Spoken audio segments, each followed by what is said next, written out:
And welcome again to Paralytic Activities Podcast. Now, if you can hear some background noise, there's a party going on in the back, so in the garden next door. So that's what you can hear. Anyway, we are your one-stop shop for all things spooky, kooky, weird, and mystical this week, Neil.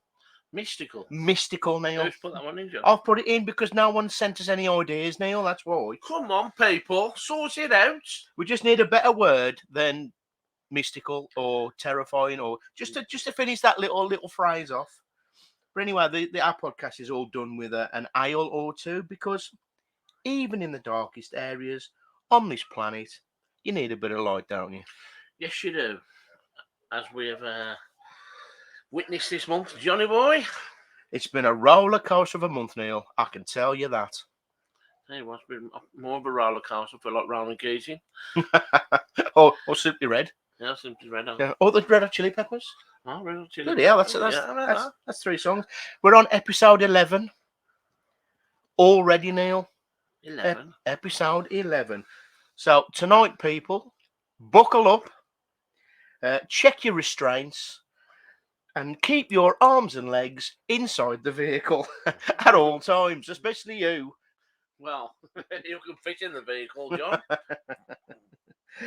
We're getting into our Beer-lorean, and we're heading to Blackpool, of all places, Neil. The dark ends of Blackpool. Kiss me quick. Excuse me. No. Well, a good chat of fly. We've got a new section called Scream Parks, as we explore the ghost stories, the myths and legends of world's theme parks, fun fairs, and even the odd circus. Do you know what I mean, Neil? Because, I love theme parks. I love old fairs. I love the circus, and there is a kind of a bit of mystical thing around it all. Do you know what I mean? It is, especially the circus, John. Exactly. You know, it's all full of freaks, eh? It is, and that's just the audience. Yeah. And you get to a fun fair or a theme park or a circus at night, and it's nice and quiet. It can be quite spooky. Well, I can understand that. And imagine if there's no one there, Neil. That'd be eerie as shit. It would.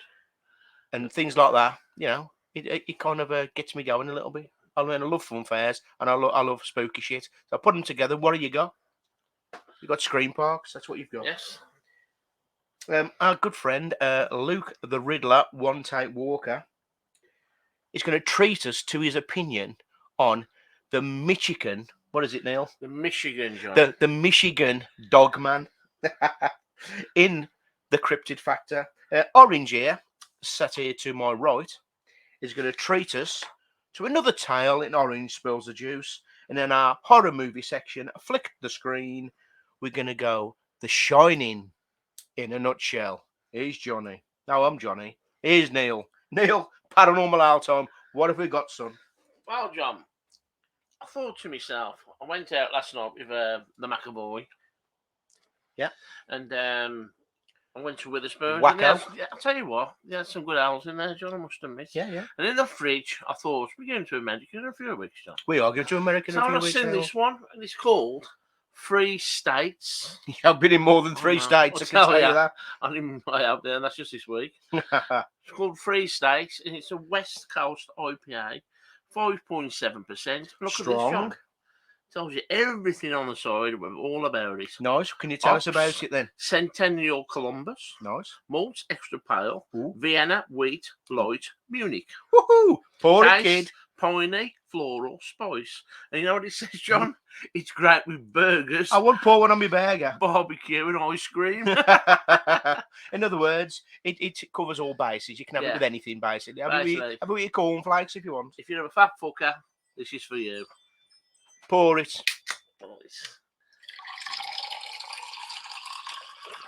No, your ring doorbell's still on. Can you hear it tinkling in the background? No. I can hear your ring tingling. Oh, can you? Yeah. What you had for tea? That's why I'm sitting. How's it taste, Neil? Give us a rating on the old ale scale, pal. Yeehaw! Is that trying to make it already, John? Oh, yeah. It's got a bit of a kick. You'll be doing the hoedown showdown before you know it. It's got a bit of a kick, John. Nice. Kick of a mule. Now, you know when it's the back of the old cackler. No. Neil, I've never had anything hit the back of my cackler. Thank you very much. Whatever, not all there, John. Quite nice, but it's got a tangy taste. Very tangy. I'm going to just give it a little quash. You know what I mean? Oh, not bad. Tanginess. It's nice. Do It's you know what? nice. I could imagine that with a nice Five Guys burger. I'm glad you said burger then. It's in the back of your cackler with the Five Guys. Ain't the kind of way we want to start a show now. I'm telling you. Anyway, I will give that a 4.2 on the old paranormal ale scale. The Concorde's going over again now. Can you hear it? Yeah, every show, every time we do a show, an airplane goes over exactly at this time. I think somebody's trying to get our ideas. John, they're trying to zoom in on us. I think they are, yeah. You know. So what was that then? I missed it. 4.2 out of 5, John. Not bad. Can you put your Ring doorbell on mute, please, I don't Neil? know how to do it. You know, John. trying to do a CAD post I there. don't know how to do it. Put your phone on mute. I have. It's on mute. How is it? Yeah. Weird. So yeah, if you can hear a little tinkle, it's not Tinkerbell. It's Neil's Ring doorbell on his phone because he's looking after me dad, bless him. So there you go. Neil, comments from last week, please. Right, Comments from last week. Last week's show, Neil. What was the name of last week's show? Last week's show. Well, the week before. Well, the last episode. When we done a recording? What was the name of it? It was called Tales from the Cryptid. Yes. I'll just I'll interrupt there, Neil. So what we got, pal? This is from Siminois 41. Neil, John, thank you. You've cheered me up no end tonight, as I've been a bit down the past couple of days. Let's say you've lifted my spirits. Tar very muchly. All the best, Simon. Like a rocket lolly. Very laughing face. What was that rocket lolly, John? It was when Luke was on about Bigfoot, as he got a human dick or a dog dick. Oh, yeah. Like a rocket. Yeah.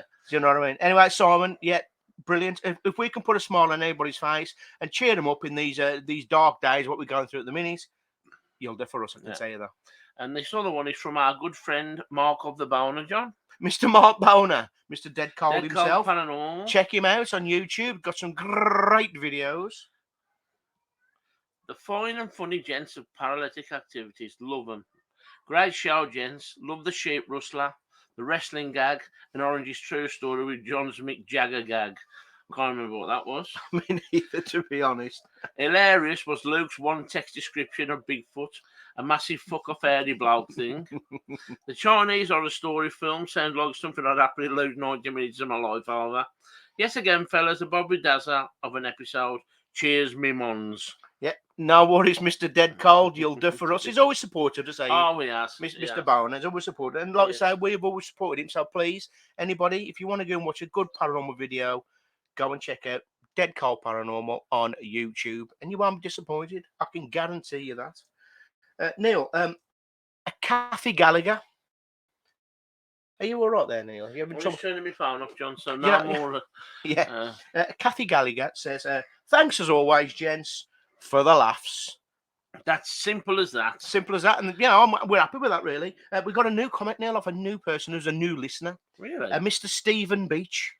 Not Stephen Beach. Yeah, the one who travels around the world on a regular basis. Johnny, you know his real name ain't Beach. No, he's just always on a beach. He's always on one. That's why we call him Steve Beach. Steve the Beach. There are more beaches than Leonardo DiCaprio. Some more beaches than the Beach Boys. Anyway, he said a great show. First time listening. Why is it first time, Steve? Yes, Steve. Why is it first time? Catch up. Oh, he did say that. He goes, can't wait to catch up. Keep up the good work. He didn't say keep up. I just meant that to make it finish it off a little bit. You know what I mean? Oh, wow. Our good friend Neil, Hayley Hoodwink. Yes. From last week. She said, sorry to give you the clap last week. What about me? Neil, you've got to sleep with someone to get the clap. So more than likely, it isn't you. It was the clapping emojis, Neil. The clapping emojis. Yeah. And this week she's sending lots of love. How about that? Bless you. Yeah. It's all right, Neil. It's okay. We're off to America soon. Everything will be fine. Orange. Might not come back, John. Orange, what have you been bloody up to this week? Now what I went up to, Johnny boy. Well, I do, and that's why I asked. Well, we went to Paramis. We did. A couple of weeks ago now. because we ended the shop for a couple of weeks, and it was bloody fantastico. We went on the Sunday. I wanted to go on the Saturday, but we couldn't make it. But we went on the Sunday. We missed a few people that were talking on the Saturday, and we do apologise. But on the Sunday, it was really good, wasn't it, John? We met some people we hadn't seen for a long while, and it was absolutely great to catch up. And we met some new people we haven't met before now. Yeah, we did, yeah. And it was really nice, and the place was fantastic. Yeah, it was an amazing venue, even though they did have some problems there. And I love listening to Neil's story talk about Bram Stoker. I loved it. Neil. Oh, yeah. His book, I've ordered his book, so I'm going to be reading that soon.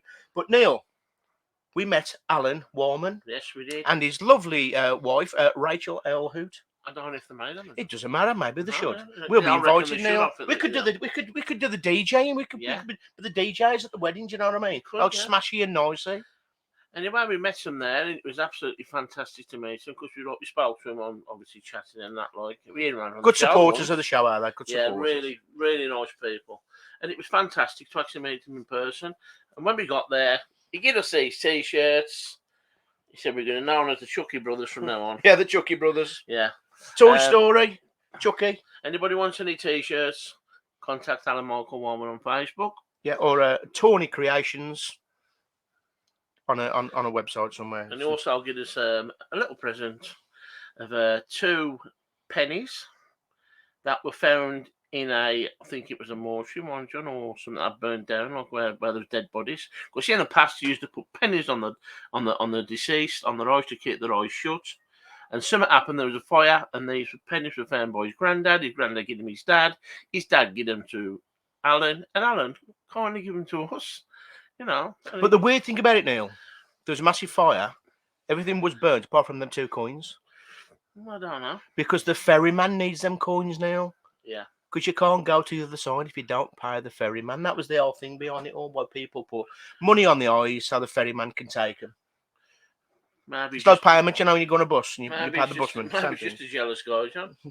No, that's Brian Ferryman. Oh, was he? Oh, fantastic. Great joke. You can't beat a good Brian Ferry joke. You can't, yeah. Neil, get in the Beer-lorean. Or the Beer-lorean, as we like to call it. Because we are off to 1930. 1930? 1930, Neil. Because we're going to the Blackpool Pleasure Beach in our new section, Scream Parks. Dead Ed was coming with us, our spirit guide. But, Neil, breaking news. He has now got a girlfriend. Girlfriend? He's got a girlfriend, Neil. The Marquess of Drainbridge. That's who he's dating. That's Dead Ed. Seriously? Neil, I ain't making this up. He told me yesterday. But he goes, yeah, it's the Marquess of Drainbridge, or as he calls her, Spookums. It'll never last, Neil. It'll never last. I can tell you that. I don't think so either. Alfie will be back next week, back to his perverted self. Has he? Fingers crossed. Has he been through yet? Probably. But anyway, we're going to the Pleasure Beach, especially to 1930. Even though the Pleasure Beach opened in 1896, Neil. Did it? All them years ago, 1896. It took all that time to build the Pepsi Max. It's a big drop, Neil. I know it's a big drop. It's a big drop. Yeah, but we're going to 1930 in our Beer-lorean, Neil, because that is when the Ghost Train opened at Blackpool Pleasure Beach. Now, like I said before, don't you think, right, that it's kind of like a fun fair and things like that? Very spooky at night, especially if it's empty. I would love to investigate an old abandoned fun fair, Neil. Oh, it'd be great, wouldn't it? It'd be fantastic. Imagine just the carousel just not moving, just rocking in the wind. Like the dodgems there covered in cobwebs. John, imagine scrying in the all the mirrors. I know, yeah. Jesus Christ. That'd be phenomenal, wouldn't it? Blaster would have a field day in there, I can tell you that. So, Neil, in 1930, the Ghost Train opened at Blackpool Pleasure Beach, and it was probably the first Ghost Train, especially in this country anyway. It used to be a single-deck pretzel ride. I don't know what that means. Pretzel ride? A pretzel ride. I don't know what that means, but it was rebuilt and designed as an Art Deco double deck in 1936 by Joseph Emberton, not Pemberton, Emberton, and it is notable as being the first to use the name of Ghost Train. So theoretically, it was the first ever ride to use the term the Ghost Train. Yeah. How about that? And obviously, Neil, I've been on it a few times because when I go to Blackpool Pleasure Beach, it's the one attraction I always go to. I don't go towards the big one. Everyone does that. He did when I was standing there with a bag of chips. Not the one about the roller coaster. Yeah, I'm on about the roller coaster. Sorry. I always go towards the Ghost Train because it's iconic. The way they built it, Neil, with the kind of the top of a castle, and then you got the big skeleton coming out of it. Yeah. Do you know what I mean? It's an iconic. If you think of the Pleasure Beach, you think of the Ghost Train. So, anyway, the reason we're talking about the Ghost Train and Scream Parks is because there is a lot of hauntings and ghosts and tales about people who have died, or something's happened, or they've got so attached to the attraction that they're now haunted, Neil. And the Blackpool Pleasure Beach Ghost Train is one of them. Whoa, have some of that. Now, the phantom of the Ghost Train at the Pleasure Beach is a ghost called Cloggy. Right. Neil, do you know why he's called Cloggy? Is he friends with Compound Clegg? No, he wasn't in the last of the summer wine. No, Cloggy is said to be the spirit of a train operator who used to wear clogs. Why would you wear clogs? I don't know, Neil. Maybe he was Dutch. I don't know. Maybe he was from Amsterdam. Oh. Maybe he came with the pretzel ride, being like a European kind of ride, and that's why he wore clogs. God, can you imagine wearing them all day? Imagine wearing them going up and down the track on the bloody the Ghost Train. No. He'd have to have some right blisters on his feet. Oh, he'd have splinters in his feet. It'd cause a fire. No. Do you know what I mean? Bit of friction burns off them clogs. So anyway, Cloggy was supposed to be a train operator, and like I said before, he used to wear clogs. Why? I don't know. Now, visitors and employees of Blackpool Pleasure Beach have reported hearing Cloggy walking around the Ghost Train in his clogs. They've heard the sounds of his clogs and strange footsteps. Now, Cloggy is well known in Blackpool. Well, I've been to Blackpool a few times, and I've never walked down the streets, especially down the Golden Mile, and I've heard someone go, "Have you heard about Cloggy?" Oh, yeah. There's been a few clogged toilets in the Manchester, Yeah. but I don't know about Cloggy from the Blackpool Pleasure I've heard Beach. of famous Cloggy and Butlins, John. Go on. Because they all shout, don't they? Cloggy, Cloggy, Cloggy! Oi, oi, oi! maybe the song's named after him then. I don't know. But the employees of Blackpool Pleasure Beach who work at night, jammy gets, have reported feeling a presence. And they've also reported sightings of a male figure in the cellar. Is there a cellar in the Ghost Train? There must be a secret cellar, I don't know. There probably is. You know, just like Walt Disney World. Do you know what I mean? Walt Disney World, Neil, you never see a character walking around the park. Yeah. You'll never see Mickey Mouse. You'll never see Donald Duck. You'll never see the Frozen characters or Baloo the Bear. You'll never see them walking around. Do you know why? Because under Walt Disney World is all secret tunnels. And all the cast members go underground to get to where they need to get. And then they leave and go back underground, back to the dressing room. Yeah, you'll never see them walking around, Neil. And you'll see that in 3 weeks' time. Yeah. So everything is underground. And Blackpool, maybe there's a cellar underneath the Ghost Train. Now, the people who have seen the ghost, they say he resembles Karl Marx. I had to look up who Karl Marx was. I thought he was one of the Marx brothers, Neil. I think was either the one who was dumb who didn't speak, or was it? And Groucho was one with the tash, and the other one was the other one. I only want to know Skid. Skid Marks. No,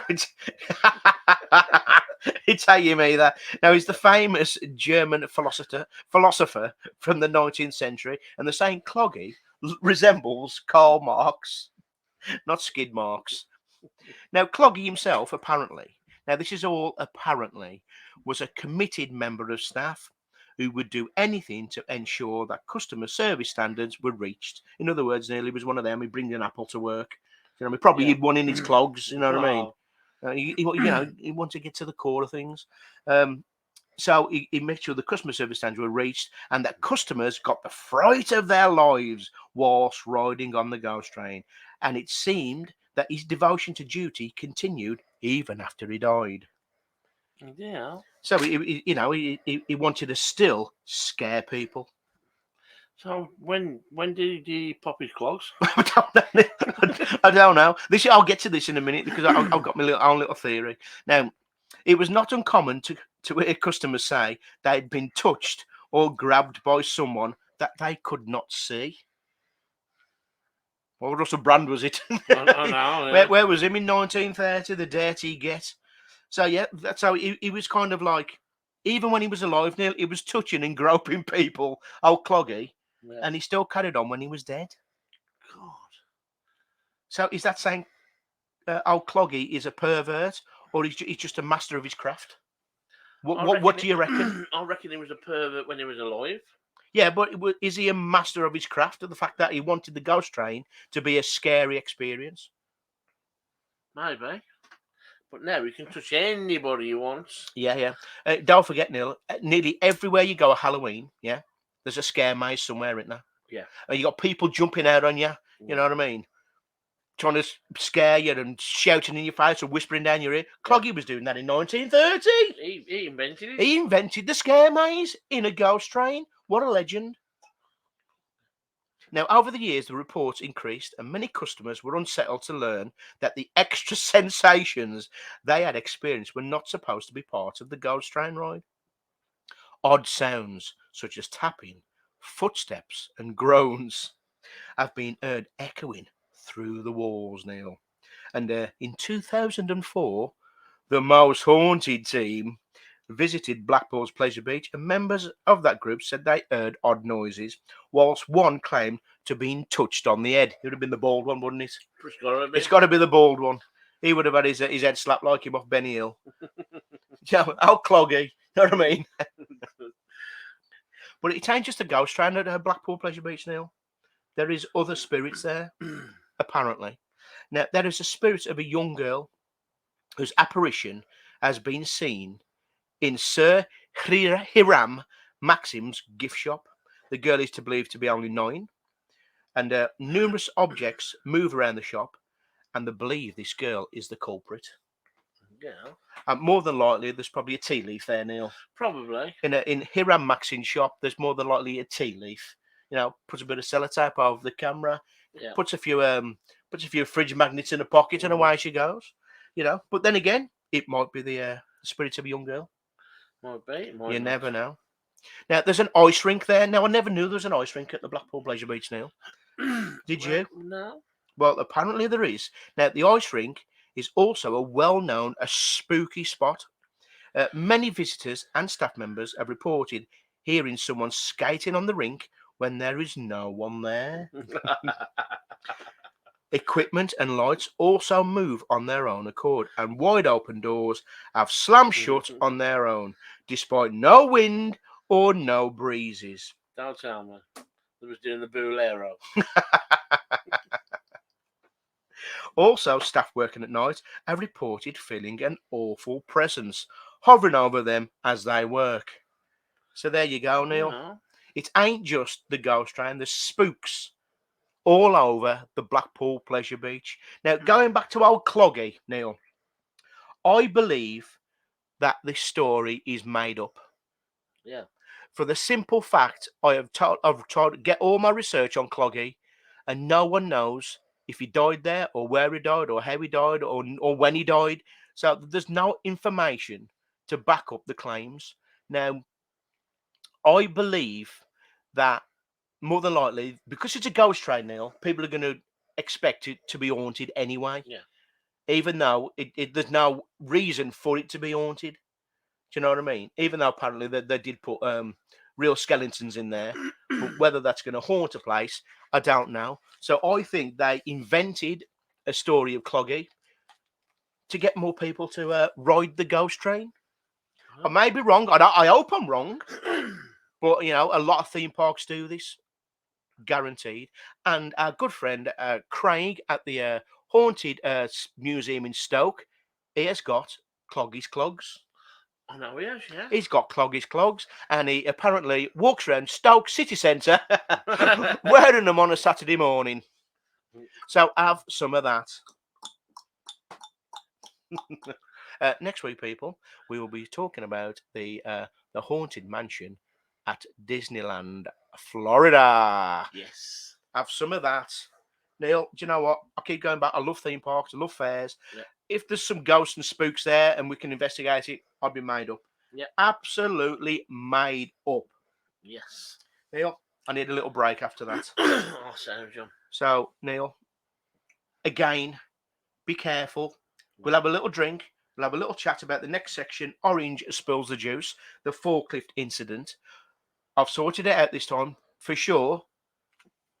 Okay, we'll have a little break. We'll see you lot in a little while. My throat's killing me. I tell you what, I am knackered. Really? You know, when I was, I had a flashback to a day. Yeah. When we was kids.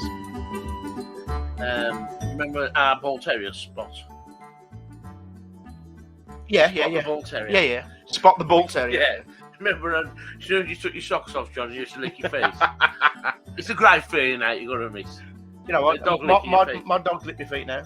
John, honestly, but remember I used to put the Christian between my toes so he'd carry on. Because he used to get a bit fed up and he used to start getting his lip, used to start sticking to his teeth. I remember this now. You used to put Chris between your toes so the dog could lick your feet. Chris between my toes so the dog could get licking his feet. He just come to me the other day and I was like, bloody hell, man. I tell ya, bless him. But nearly any like really salted, but for some reason he was having cheese and onion every time you had him off your feet. John, nothing wrong with my face. At all. Eat your dinner off my face. I wouldn't recommend it, Neil. Neil, we need to get back because it's time for Orange Spills the Juice. Right. Oh yeah. Okay. And we're back. Neil, I've been put off crisp for life, especially cheese and onion. Neil, anyway, people, everybody knows, especially people who kind of know the podcast or know our old live shows or just know us in general, know that Neil, Orange here, is one of the most unluckiest, clumsiest people on the planet. And he does a little section called Orange Spills the Juice. So, Neil, take it away with the forklift incident. Bosher. Well, Johnny boy, when I went for this interview, went for an interview as a forklift driver, right? And I walked in, the bloke with a smile on his face said to me, laughing, he was taking a piss, "Can you make tea, mate?" I went, "Can you say that in English, please?" "Can you make tea?" "Can you make tea?" Okay. Yeah, laughing like. I went, "Yeah, of course I can make tea." He goes, "Yeah, so you can drive a forklift then." I goes, "How big's the teapot?"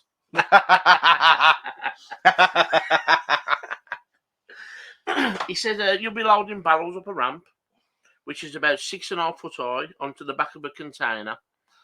You know, loading barrels onto the back of the container. And when you got to the top of it, it's pretty high, like, you know."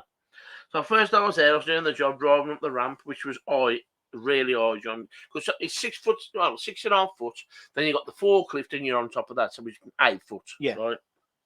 Anyway, there's like a chain that was holding the ramp onto the container, but it wasn't put on properly, John. Some dickhead put a granny knot in it when it should be hooks and stuff. A granny knot? Yeah, wherever it was. So as I reversed, the ramp came away from the trailer, and me and the forklift just dropped quicker than Russell Brand's trousers in the 90s. Right? I managed to stay on the forklift, but if I'd have come off, John, I think I would have been seriously injured now. Because it's another life gone, that is, Neil. John, honestly, I would have been seriously. I was in total shock, a bit like when you got the last round in the other night, John. I'm joking. And I bruised all my ribs, squashed my Twix that was in my top pockets. Gutted. John, that was the worst thing about it. Gutted. I tell you. And it was just like, I was like in proper shock. But what it was, if you think I'm up there and they are all the ram's come away from the trailer, right? That's dropped and the ramp's gone poof, and I'm going up and down like this on the forklift, and I'm trying to hang on. And if I'd have fell off under the trailer, I'd have probably been chopped in half, John. I wouldn't be here now. Jesus Christ! And then after there was all frogs fanning me down, I was in shock, shaking and all that crap. What was the fanning you down with? A barrel. Right. A barrel key and a dirty cloth. Yeah. And within half an hour, I went back up. Now, there these days, there'd have been a report, there'd have been health and safety and all this, like, you know. You could have took a month off in shock. Yeah. And got paid full. But them days, there was no Ivy's vests. There was nothing. They were driving with fags in the mouth. Yeah, you was wearing flip-flops. Yeah, and I had one of them two cans on my head with a straw. Yeah. But I could have been, I wanted to be there now. But Neil, you are here to tell the tale. Yes, I need to tell the tale. That's another one I thought of tonight. I thought I'd share this. Now, if anybody is listening to this on the podcast, you're going to have to watch this little story to understand exactly what Neil was going on about when it's on YouTube. Because, you know, he was doing all the actions, but that's no good if you're only listening to it. Neil. Yes. Capiche? Capiche. Capiche. Neil, do you know what time it is? Do you know what time it is? Go on. It's time for the Cryptid Factor, our kids. The Cryptid Factor. Woohoo! Yes, me mons. And this week, our good friend, our cryptid expert, all the way from the sunny place called West Bromwich, is going to tell us all about the Michigan. John, for God's sake. What is it? Is it John? It's like a shh. Michigan Dogman. Yeah. The Michigan Dogman. And he's going to tell us all about it. It's his opinion. And so further no more now. We're just gonna crack on. Take it away, Riddler. All right, me mons. Welcome back to the Cryptid Factor. As always, strapping. We're off for walkies to Michigan to meet the Michigan Dogman, described as a 7-foot-tall, blue-eyed, bipedal, canine-like animal creature. This is basically a werewolf, eh? First sighted in 1887, the Michigan Dogman supposedly returns every 10 years, and you'll never guess the second time he was spotted. 1897, yeah, very good. Now, he was first reported by two lumberjacks, describing a creature with the torso of a man and the head of a dog. I wonder if this is where the term dogging comes from. Never know. Anyway, this creature's howl is reported to sound like a human scream. Now, I don't know about you lot, but if I saw it and it screamed, I'd be pissing myself laughing. You just imagine walking along, seeing like a massive dog-headed bloke, and then all of a sudden he just goes, "Ah!" It just ain't doing it for me. Though I'm on the fence with this one. There ain't any real leads on this case, so I can't make my mind up. But what do y'all think, my little pedigree chums? Let us know. Ta-ra, me mons.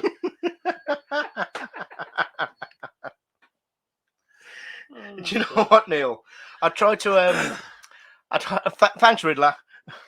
The Michigan. I said it right, Neil. The Michigan Dogman. Thanks, Riddler. But Neil, I tried to get some more information on the old Dogman himself. Yeah. But I couldn't really find much more than what Luke had just said. This is why he's probably on the fence. It's a good job the Mothman don't get his hands on him.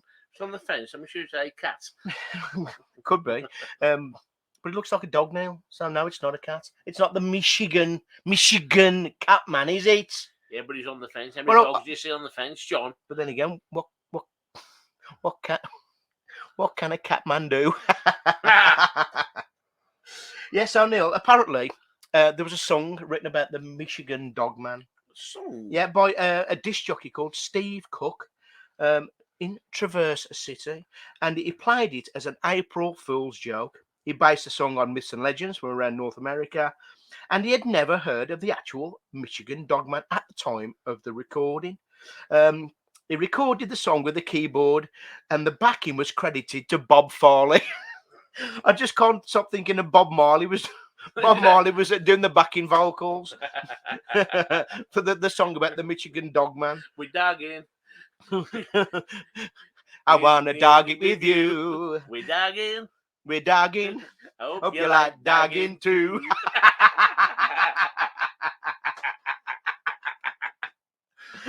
And you know what, Neil? I'm not even going to add any more to that because you can't get better than bloody that, Neil. I can tell you that. Cheers, Riddler, for the Michigan Dogman. I'll be looking forward to another Cryptid Factor next week. But now, Neil, it's time for Flick the Screen, my favourite section of the show, because it's about horror movies, Neil, and I love a good horror movie, as you well know. So tonight, Neil, before we do The Shining in a nutshell, we're going to do Guess the Horror Shit Title. Oh. Now, obviously, I love my horror films, like I just said. And Neil likes his horror films, but he's never watched that many. And I can guarantee you now that the horror movie I'm going to say, he's going to tell me what it's about, he has no clue. He's never heard of it, and he wouldn't have a clue what it's about. Now, all I'm going to do is give him the title, what year it's from, and he's going to tell me what it's about. Neil, tonight's horror movie shit title is a film from 1995 called The Ice Cream Man. Neil, what's it about? The Ice Cream Man. The Ice Cream Man, yeah. Is it about a bloke who drives a van with funny feet? I don't know what his feet are like, Neil. I don't know. You mean the ice cream funny feet? Yeah, the ice cream funny feet, yeah. I don't know, the ice cream. It's got to be somebody who... It's got to be an ice cream man, eh? So drives about I would have thought, Neil. in a van. Just what it says on the tin. You know, and kills hundreds and thousands. I like that. I like that.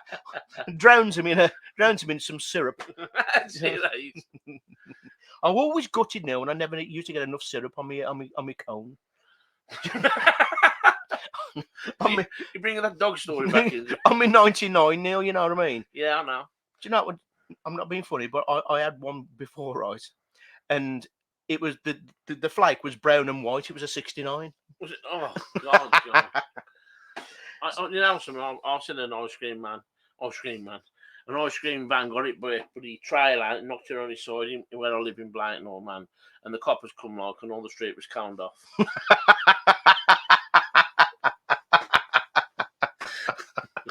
Blacknall. Yeah, Them cones wouldn't have been there for long. I tell you that. Now, but the Ice Cream Man, going back to the shit title, 1995. This is what's it about, Neil. Gregory was released from the Wishing Well Sanatorium, and all he wants to do is make children happy. Jesus Christ, where am I going with this? Yeah. So Gregory opens an old ice cream factory, and all the brats are repossessed into the flavour of the day. In other words, he kidnaps them, he kills them, and puts them in ice cream, basically. A bit like that film with the pies. What's it called? The Barber. Sweeney Todd. Yeah. Yeah, kind of thing, yeah. So I got a couple of reviews for it. Here's a film that will chill you to the bone, or maybe just leave you cold. Ice Cream Man is 2 scoops of scary fun from the good old days when R-rated movies are marketed to children. When kids hear the ice cream truck coming, they run for their lives. It may not be the cream of the crop, but could leave you frozen with fear. Oh, yeah. And there's one scene, Neil, where the ice cream man is giving a woman a man's head on an ice cream cone. Seriously? Have some of that. Lick away, love. Jeez. Lick away. Here's a rocket to be ours.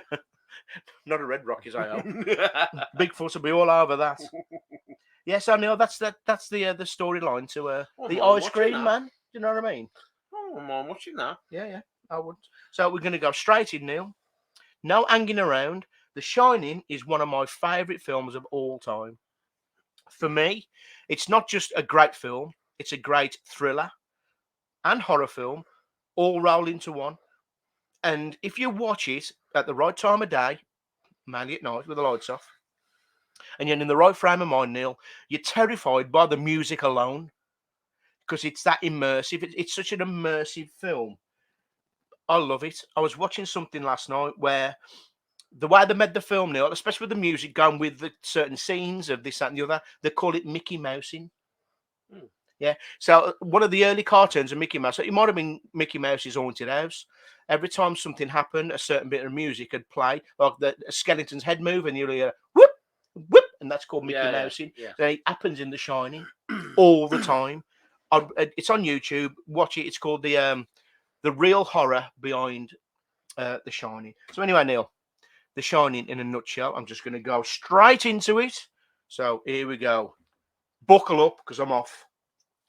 Jack Torrance takes a winter caretaker job at a remote overlook hotel in the Rocky Mountains. Yo, Adrian! The Rocky Mountains. You get it, Neil. You get it. Little play on words there. In the 70s, bear that in mind, Neil, in the 70s. All this happened in the 70s. It was built on an Indian takeaway. That's an Indian burial ground. The hotel was built on an Indian burial. I get that wrong every time. I really do.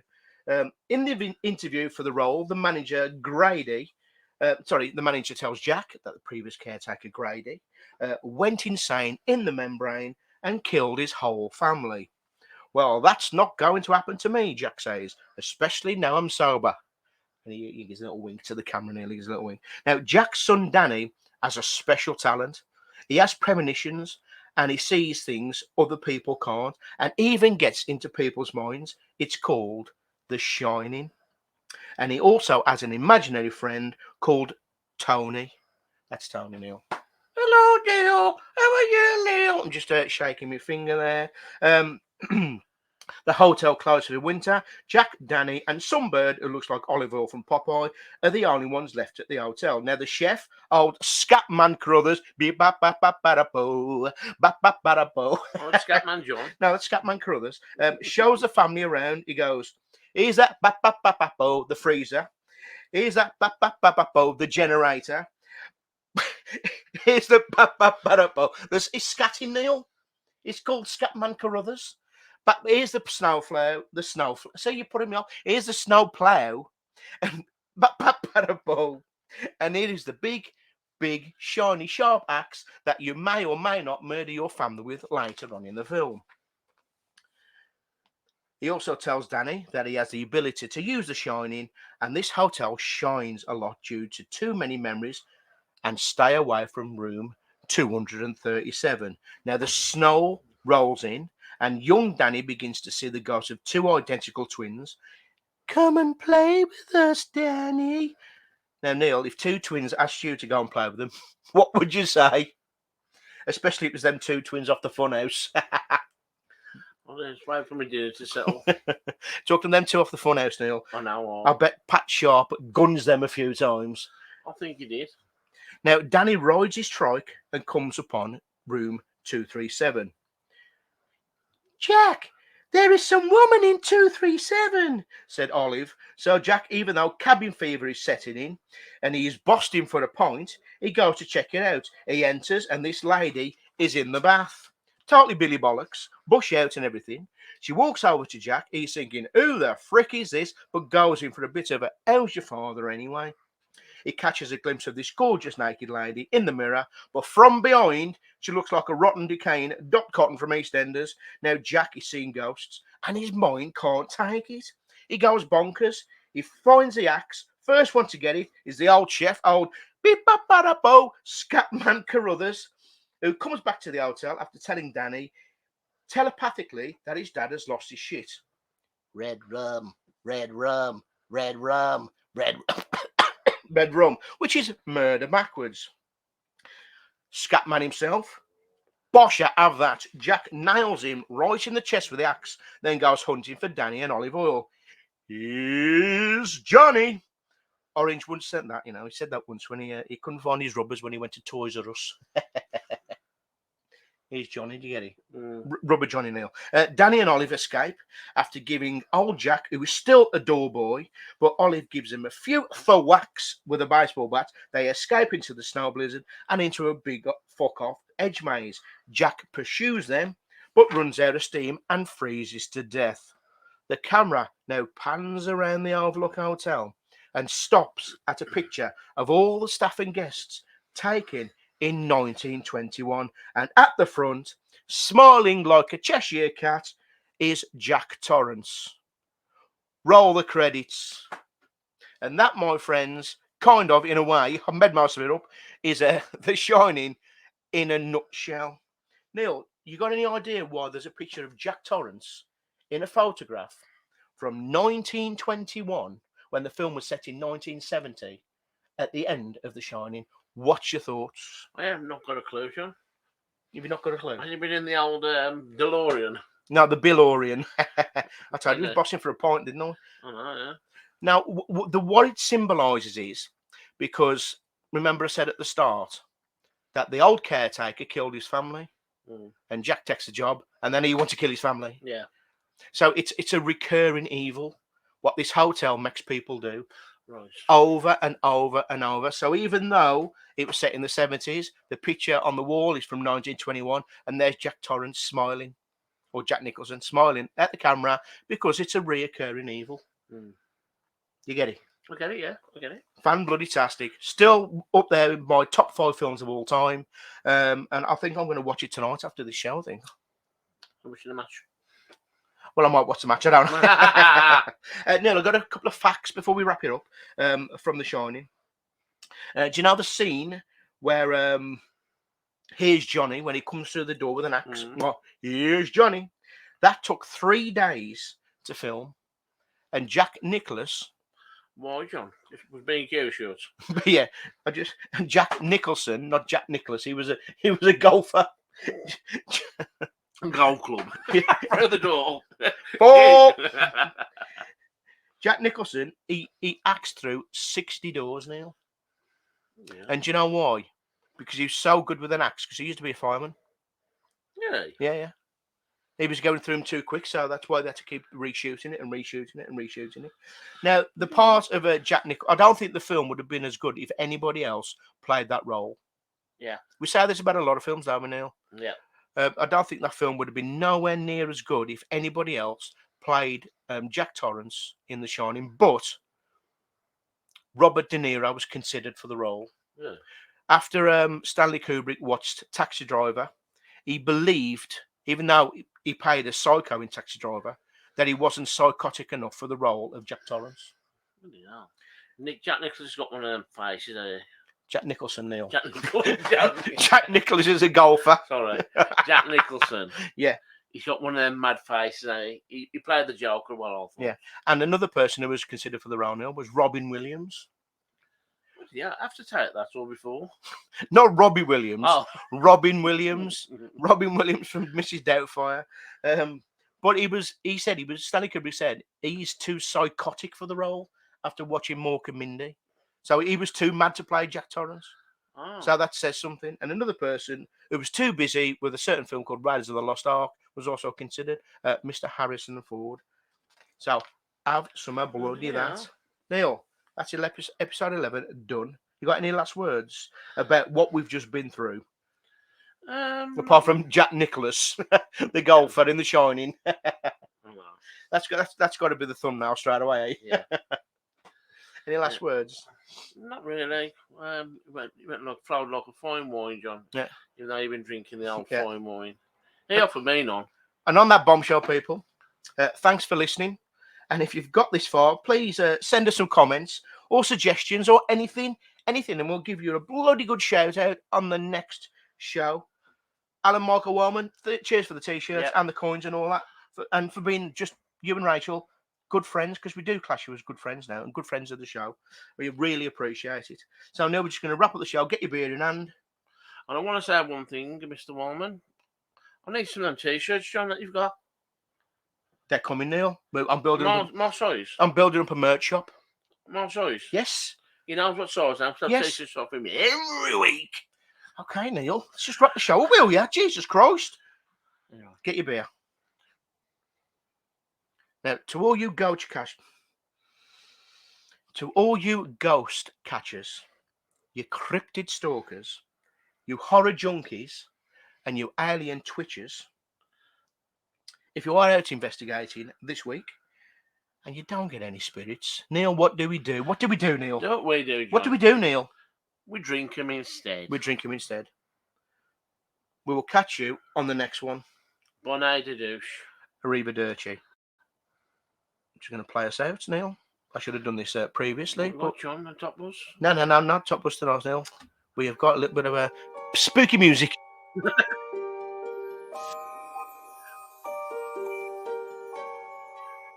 It is the spooky season, Neil. Spooky season upon us.